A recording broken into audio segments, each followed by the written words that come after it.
Good evening, everyone. My name is Ari Greenblatt, and I am the host of Nonlinear, a podcast where we connect ambitious high schoolers to successful individuals from all different professions, hearing their nonlinear paths to the top.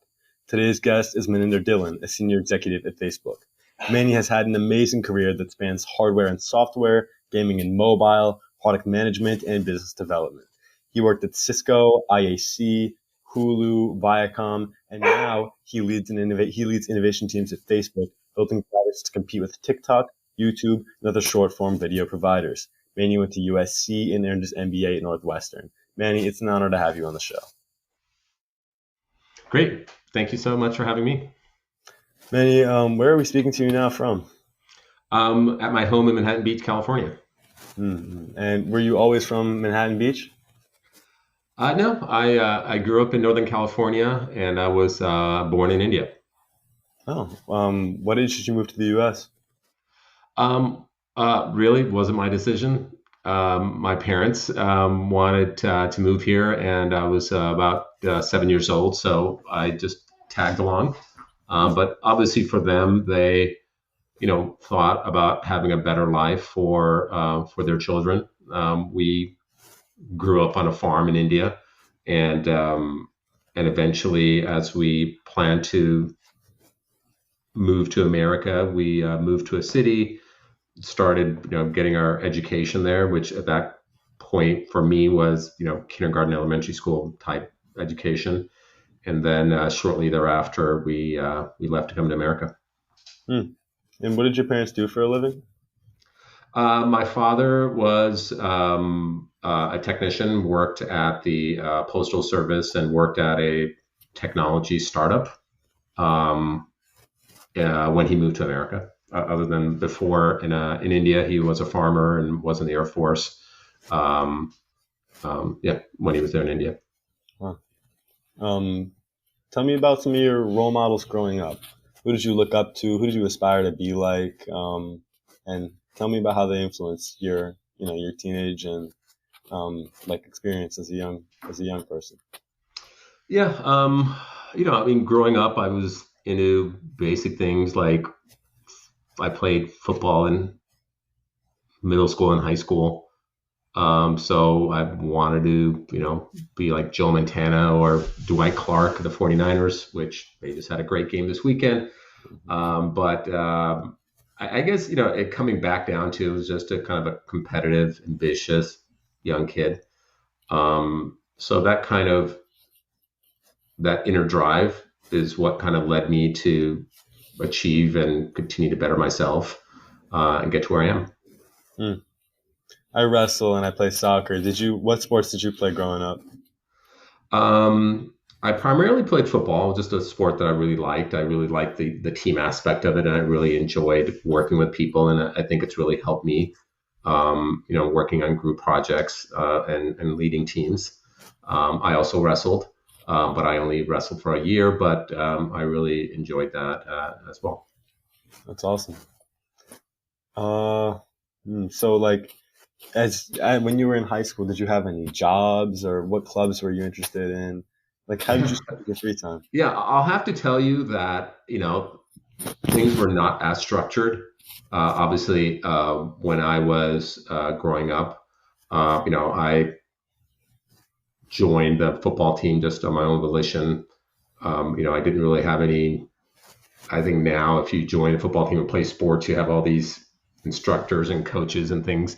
But I kind of did that on my own volition just because I was interested in those things. I did work. I started working at a pretty early age. I think at one point, my first job was I went to work at a local municipal airport, just, messing around the hangar, watching airplanes. I worked at a office store, selling business machines, like fax machines, which people don't really use anymore. We're doing those kind of things. I worked on MacBooks, creating flyers and pamphlets for local businesses and things like that. So I did that throughout my high school. In terms of clubs, I think I was involved in the student body, something or the other.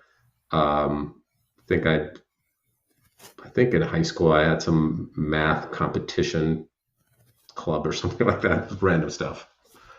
Hmm. That's interesting. That's interesting. I feel like there aren't a lot of. I feel like nowadays the shift has been somewhat away from jobs and more towards like clubs and like working towards things for college prep. But I feel like that it's like it's strange to say older generation of like the desire to work is kind of going away. Yeah, I mean, I think that also, it depends on, your upbringing and the social class that you're in. I mean, I'm sure that people in, lower income schools, kids are probably still working. Hmm. When I was growing up, I wouldn't say that I needed the money. My parents would provide it to me. But, we were lower middle class. So if we wanted spending money, um, and well, I consciously didn't want to put pressure on my parents. We had to work, and a lot of my friends worked. So I don't know if you have friends that are maybe not in the social circle that you're in that they have to work too. I actually don't know. Unfortunately, I'm not keeping up with people in different social circles either, which is unfortunate. But we all should. I agree with that. I also feel like where you grow up is definitely plays a lot into it. That's right. That's right. So after high school, you went to USC. Any influences that like what was your reasoning for that? Why Yeah. USC? We had programs in which we visited different campuses. I really enjoyed my campus visit to USC. And I wanted, I think, to at that time study economics and business, and they had good programs in both of those areas. So that's why I chose to go there. I also grew up in Northern California. I wanted to um, go away to college, but I didn't want to go that far. So both of those things were taken into consideration in choosing the school. Mm. And did you work when you were in college also? Yeah, I did. I was a resident advisor on campus, which helped in terms of pay my room and board. I think my first year I was working in a computer lab. So pretty much throughout college, I worked, um, and I did summer internships, for my freshman year on. Hmm. Um, do you remember what sorts of internships? Yeah, my first year wasn't really structured. I was working at a small company, um, and I think it was more like working in the accounting department doing data entry and things like that. My second year, I worked at, I think I worked at a government office. Um, yeah, I think those are the two I don't remember now. I think my junior year, I worked at a management consulting firm I did an internship there, which I really enjoyed, and that eventually led to me doing what I wanted to do Hmm. after college. And I also studied abroad. Um, Where did you study? I studied in Japan. I did that my junior year. Hmm. That's interesting. Yeah, Um, that was a great experience. I would definitely encourage everyone that can afford to do it to do it. The other thing is the school is not that expensive in other parts of the world. So typically you're saving money by studying abroad, depending on the program you go to. Um, I studied in Japan, not because of how much it cost, but I was studying economics and I was interested in the Japanese economy. So, and I also started studying Japanese and I enjoyed the language. So those two things, um, worked well for me. that's really awesome. I don't know. Most people, I feel like when they study abroad, they study in Spain or like a Southern American country, but like Japan seems really cool. Yeah, I think it's easier sometimes for people just to that they typically study Spanish in high school, and then it makes it easier for them to study abroad. Hmm. Um, I had fun studying Japanese. I like studying the characters, and so I guess it was a little bit more difficult because I had to learn a new language. But I really enjoyed that. That's pretty cool. Um, so now that you're in this position and as someone who hires people, what are you looking for in a college graduate? And if anything, like people like Peter Thiel and Gary Vee say that we shouldn't even be going to college. Do you think that, how do you like, do you look for like college graduates when you hire people, or are there other things that you look for? What are your thoughts?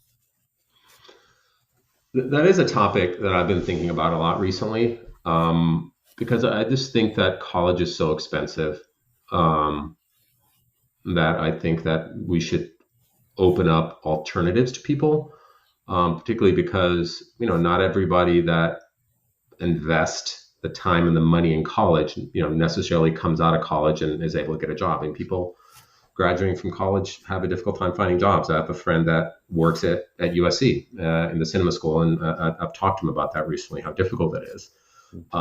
So I definitely think that there should be opportunities. Now, the issue is it's hard enough getting a job out of college. You have to set up a structure in which you give students opportunities to, and it also depends on the role that you're going into. If you're going into computer science or you're going into a very technical field, you have to, whether it's an apprenticeship or something, gain those skills. Yeah. So I think that it takes a person who is able and willing to go and find different opportunities, to get a job. But I think you need to do that out of high school or college. And I do think that it should be something that, more companies have to basically structure those kind of opportunities. I don't think it's easy. I was actually looking at somebody's resume who had, got out of high school, was a camera person in terms of a photographer. And then from a photographer, he got into marketing, email marketing, and then, eventually became an executive as a marketing person. But you really have to kind of find your path. But I encourage people to do it. I definitely think it can be done. It's just a bit more of a circuitous path to get there. And I think the other thing you were asking for is, what do I look for in people? The easiest thing to do is to kind of look at the internships they've had and kind of work from there. Just because you're trying to see, like, does this person have any applicable experience at all? But I'll say I haven't been interviewing, undergrads as much recently, but I have people on my teams that do, and a lot has to do with people being prepared for the interview. And that's where I think that sometimes people get to the interview and they don't do research on the company they're talking to. And that's the easiest way to fail an interview, is not have information about the company that you're interviewing with. Like the field that I'm in is product management, which, when I was studying in college, and even in business school, it wasn't a job that people got out of college. It was pretty rare. But it's a function which is pretty important, particularly for technology companies, and more companies are hiring them directly out of college. And there's a lot of videos online about how to interview for a product management job. And actually, when I interviewed at Meta, even though I was being recruited for a more senior job, the recruiter was very clear with me that you have to prepare for the interview. They actually have webinars or small Zoom sessions preparing people for interviews, and people take it very seriously. And I had a friend that had worked with me previously, who told me he was interviewing. He had already interviewed at Meta, and he told me after he interviewed, but very bright, very capable product manager interviewing for a product manager job at Meta, but he failed the interview just because he didn't take the time to prepare. And people take that for granted. Yeah, I feel like your interviews set the tone for not only your relationship, but like how like your first impression entirely. And I mean, that's super important. It is. And here's the thing.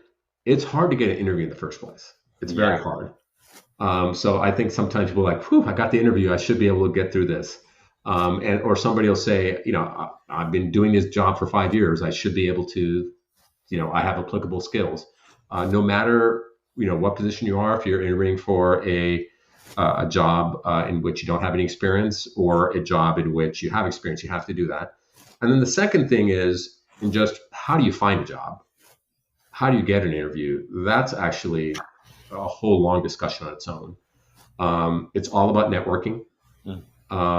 It's all about finding somebody and who they know and connecting with them. And let's say you want to get a product management job like I have. Let's say you want to get one in Meta. It may be hard for you to get an interview at Meta, but you can, meet somebody who is working in product management or knows somebody who's working in product management at a different company. And it's about doing these informational interviews, because sometimes the hard thing is when you call them up and you say, hey, I want to interview for a job there. Most of the times they can say, I don't have a job for you. And that doesn't mean that's not a no for you, that you can't get anything out of that relationship. What you can say is, hey, I'd like to understand what you do. And I'd like to understand more about your job. Or can I come and shadow you for a day? Or can I just take you out to coffee or take you out to lunch? And you want to understand that job. Like my first, summer internship I got when I was in business school, and my first job in product management, I got it through networking. I met somebody that worked in a different function at Cisco. I talked to them about what they did, and they said, oh, I'm transferring into product management. I said, oh, what's that? And then I asked my product. That was the first time I knew what the job was even. And I talked to probably a dozen people about that job or that function. And then by the time I actually interviewed for a job in product management, I knew what those people did. Even though I hadn't done it before, I could tell them that I knew what people did, and I was able to speak to how my previous experiences could apply and help me do a good job in that job. Yeah, that's really important. Last year or over the summer, I did an internship at a food growth startup, and like the whole reason why I got the interview was because my dad knew somebody, and then I talked to this woman who set me up, and I sent a bunch of emails, and yeah, I feel like creating opportunities for yourself, but I also feel like it's like the way in which you create opportunities for yourself has changed a lot. I mean, like with LinkedIn now and Facebook and just social media in general, connecting with people and like contacting them, I feel like this changed completely. No, you're totally right. But in the end, you're building a personal brand for yourself, and you'll be amazed how many people just never follow up. Like I have people who recruiters, and I get a calls, and after a certain point in your career, you'll get a lot of calls from recruiters who will call you up. They'll want to interview you, and then even though you don't get the job, they will never follow up with you. Which, look how bad it is on their side that they'll want to call me up for another job in the future, but why would I want to talk to them? And they kind of burn their brand. So on both sides, as you looking for a job and as somebody talking to you for a job, I think it's just important for you to follow up and keep in touch with people. I still keep in touch with people that I worked with, 20 years ago. If if they want to spend the time with me, I want to spend the time with them, just because you never know. When you can help them, they can help you, or you can help their family, or vice versa. That's one thing I think never hurts. I totally agree with that. And I think it's a huge lesson to like keep your brand and keep your relationships, because you really never know when you might need Yeah. And I think the other part of it is kind of building on that is keep in touch with people when you don't need something. Because, sometimes, and I catch myself doing that too, and it's a really bad thing. Because honestly, I think about all the people that I've worked with and that have helped me throughout my life, but it takes effort to reach out to somebody and talk to them. Honestly, it's even easier now. We can just do Zoom calls or do phone calls versus having coffee with people. But just send them a note. I think New Year's is a great time to do that.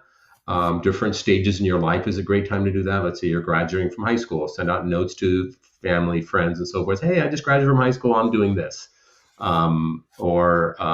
It's New Year's. Like even now, this last weekend, I sent out a bunch of notes to people on LinkedIn or just text message saying, "Hey, Happy New Year." I know it's 3 weeks late, but they're just further down on the list or whatever. But I'm still thinking about them, and it's just the little things to keep in touch with people. Yeah, 100%. I also feel like sometimes we take our, like for me, it's my like school friends, or maybe it's like for an older person working, it's like colleagues. Even if you enjoy being around somebody, the relationship doesn't just have to be like doing work. There's a lot of like you enjoy people's company, so you should spend time with them and keep Actually, that is a great point. All right, which is that keep in touch with the people you like, because think about what work is. Some people think that work is some black box and you're working and you're making fries and like, oh God, this is going to suck, but I have to do it to make money. But really, for me, I'm working to obviously make money and make a living. But I'm also working because I enjoy the people I work with. The people I work with, I don't think I'm working with them. I'm kind of hanging out with them, and we have a joint goal that we're trying to achieve. We want to win together, but I want to have fun with them. And so that's the thing you have to think about, when you keep in touch with people, is who are the people that I want to keep in touch with and work with in the future, and, quote, unquote, just hang out with in the future. That's the way I think, as somebody in high school who hasn't really had a corporate job or even hasn't had a job, think about it as a job is, finding people that you want to, enjoy getting things done with. I'm sure you have that, in school when you're doing projects too. There's some people you want to work on a project with, and some people you get assigned to work with a project with. In both cases, keep in touch with the people that you want to work with. Yeah. And I also just want to like emphasize this. It's not like you're being disingenuous and just, hanging out with everybody just to hang out with them and like kind of in a fake sort of way and just to keep that relationship. But it's also because you genuinely enjoy them. And yeah. No, that's a good point. And then the last point I make around this is some people are jerks and there's some people that you don't want to work with. Mm-hmm. But depending on the type of attitude you have with them, you can have fun with them too. There's people at work, there's not a lot of them, honestly, but there's a couple of people that are not necessarily fun to work with, but I have fun working with them just because I just make it a fun environment. So, it's kind of, and you should do that in high school too, is that, there may be some people that you don't like in high school, but just learn on how you could work with them. And you could improve upon that relationship because, you don't necessarily always choose who you're going to work with either. Mm-hmm. And do you have, obviously you have like friends from work at Facebook. Do you have any any other like jobs or things that you do on the side where you've also met people? Yeah, I mean, I guess I'll turn it around is the side projects I have and the people I choose to work with. It depends. I mean, if you're, for example, I think a lot of people, think about doing startups or they think about doing, starting up a business to the side. That's where networking really pays off. Like if you want to start up a company in an area where you don't necessarily have a background, it's always good to go and meet people that have a background. So instead of you interviewing for a job, you're trying to convince other people to work for you or work with you. So a lot of times those kind of things really help is to do the research in an area, whether it's real estate investments or whether it's, buying an existing business. You always want to go out and find good people who are knowledgeable in the area that you could partner with. And obviously you have to contribute something to the relationship, whether it's, a lot of these things, they take work. So you're willing to contribute your time, you're willing to contribute capital, or you're willing to contribute, some specialization that you've built. But, you want to set up a situation in which you tell them, look, you provide this in the relationship, I provide this in the relationship, and we can do something together. I really like that. I really, really like that. I think that's super useful. Do you think, um, as the interview kind of comes to a close, what are some like big pieces of advice that you would give to high schoolers? Me, I'm a junior. I'm looking at colleges, or maybe just to any teenager in general um, who's really thinking about the future and wants to put their best foot forward. We talked about relationships and how important those are, and creating opportunities for yourself. Any other big things or things that you wish someone would have told you when you were younger? It just takes all kinds. And I think sometimes there's so much pressure on high schoolers now where you feel like unless I get all A's and I get into the perfect school, I'm not going to be able to achieve my goals and my dreams. But you're going to have hiccups along the way, and you can always succeed. You may take one step back, but you may take three steps forward. I was always very focused on what I wanted to do. I think that makes things a little bit easier. I actually wanted to work in management consulting since high school. I've just done some research and I like that area. And then when I worked in management consulting, I wanted to work in technology. So, I was always trying to build my path there. I think that's a little bit easier to get to where you want to go. And if you kind of focus that way, but if, even if you figure out that you don't want to do that, never get too down on yourself, because, it just takes ambition and hard work, and focus and being willing to apply yourself. And then the last piece being, just maintain good relationships. As long as people think that you are willing to be accountable and work hard and you won't, let them down. If they give you a chance, you won't let them down. You'll get opportunities again and again in your life. Hmm. Hmm. I think that's an amazing lesson. I think, sometimes I think that being young, I feel like I don't think I'm like you in the sense that I know exactly what I want to do. I have some general ideas of what my strengths and weaknesses are, and I try to like make that play into maybe what I want to major in college. But I was thinking about this the other day. I feel like sometimes not knowing can be an advantage because like it provides you with different outlooks on different things, and you can kind of figure it out. But I feel like now society kind of wants us to pick that one thing and become an Mm-hmm. expert. Mm-hmm. Whereas like maybe like at the end your quality of life could have been better had you done a little bit of a bunch of different things. No, it certainly helps. I mean, I'm more of a math person, more analytical person, but the skills that help me the most is communicating well, being able to write well, being able to speak well. So even though I hated my English classes in high school, I ended up really, learning to apply myself in that in college, and I ended up doing really well in my English classes because you were doing research papers, and I kind of just learned that formula. Hmm. But that's an area which is always going to help you in life. So Okay, well, that's about it for today. Manny, thank you so much for your time and your patience. We appreciate you coming onto the show, and we would look forward to having you again. thank you and have a great night. I appreciate it. Thanks.